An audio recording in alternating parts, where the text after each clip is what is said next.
नमस्कार, एक बार फिर से स्वागत है आप सभी का भारत दस्तक के ऊपर। कल एक मैच खेला गया। मैं आईपीएल के कोलकाता नाइट राइडर्स और रॉयल चैलेंजर्स बैंगलोर की बात नहीं कर रहा हूं। मैं बात कर रहा हूं यहाँ पर नेता 11 वर्सेस अभिनेता 11। हाँ दोस्तों, आप ये कुछ तस्वीरें देख सकते हैं जिसमें चंद्रशेखर आजाद ने भी पार्ट लिया था और टीबी को हराने के लिए और देश को जिताने के लिए ये मैच खेला गया। और अनुराग ठाकुर जो कि भाजपा के बड़े नेता है, उनकी तरफ से ये ऑर्गेनाइज किया गया था, जिसमें चंद्रशेखर आजाद ने भी शिरकत करी थी। आप क्या कहते हो इसको लेकर नीचे कमेंट जरूर करें। दोस्तों, चंद्रशेखर आजाद लगातार ऐसे ऐसे मुद्दे संसद में उठा रहे हैं जिससे आम जनमानस को बहुत ज्यादा खुशी और हेल्प यानी कि बहुत ज्यादा सहायता मिल सकती है आम जीवन जीने के लिए।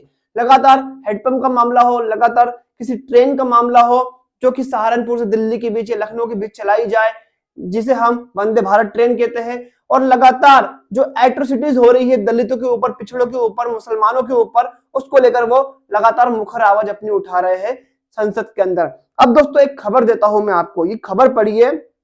बीएचयू बनारस हिंदू यूनिवर्सिटी में एक दलित छात्र को एडमिशन नहीं दिया गया। बीएचयू में कुलपति आवास के बाहर दलित छात्र धरने पे बैठा हुआ है। वीडियो उसकी बाजू में चल रही होगी और ये सोशल मीडिया के ऊपर भी बहुत वायरल हुई है। ये वीडियो आपने कहीं ना कहीं देखी होगी, नहीं देखी होगी तो मैं खबर बताता हूं।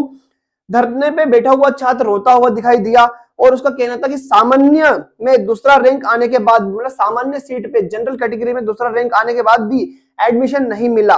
मालवीय शांति अध्ययन केंद्र में शोध के लिए आवेदन किया था, ठीक है।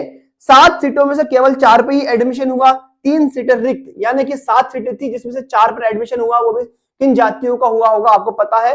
और तीन लोगों को एडमिशन नहीं दिया गया 3 सीटों पर, जिसमें इस छात्र का नाम भी था। दिल्ली से चंदौली सांसद ने छात्र को दिया 7।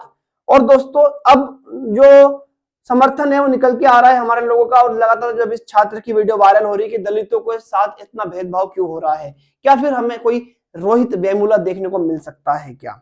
अब हम आगे बात करते हैं दोस्तों एक बाबा की। इनका नाम है जगत गुरु रामभद्राचार्य, इनका नाम है।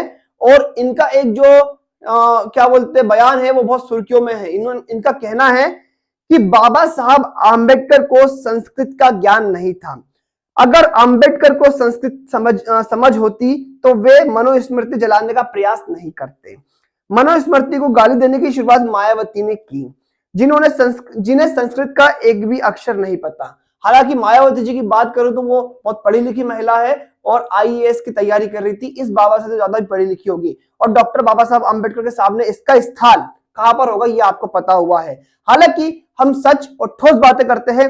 हमने गूगल से पूछा क्या डॉक्टर बाबा साहब आम्बेडकर को संस्कृत आती थी या फिर डॉक्टर बाबा साहब आम्बेडकर को कितनी भाषाओं का ज्ञान था।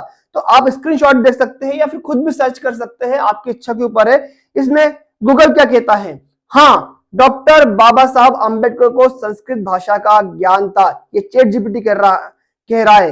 हालांकि उनके समय दलित समुदाय के लोगों को संस्कृत पढ़ने से प्रतिबंध किया जाता था, फिर भी उन्होंने संस्कृत सीखी थी।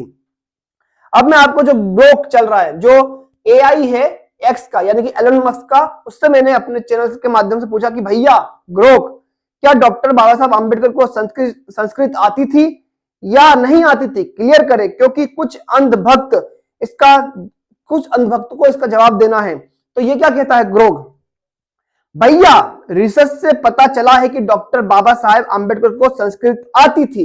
ये इसने साफ साफ लिखा है, स्क्रीनशॉट है, पूरा पढ़ने की जरूरत नहीं है, आप खुद अपने वीडियो रोक के पढ़ सकते हो। चैट जीपीटी से फिर मैंने एक और बात पूछी कि कितनी भाषाओं का डॉक्टर बाबा साहब आम्बेडकर को ज्ञान था। ये भी स्क्रीनशॉट आपके स्क्रीन के ऊपर चल रहा होगा, देख लिए। हिंदी, मराठी उनकी मातृभाषा थी, संस्कृत, अंग्रेजी, गुजराती, पर्शियन जिसे फारसी भी कहा जाता है, फ्रेंच, जर्मनी, पाली, और उन्होंने विशेष रूप से संस्कृति और पाली का गहन अध्ययन किया था।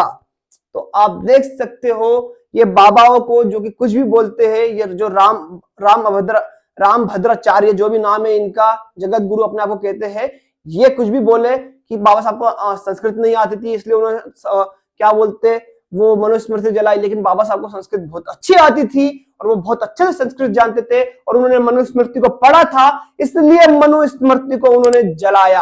आप क्या कहते हो इसको लेकर और इस बाबा को लेकर नीचे कमेंट करके अपनी राय जरूर दीजिएगा। धन्यवाद।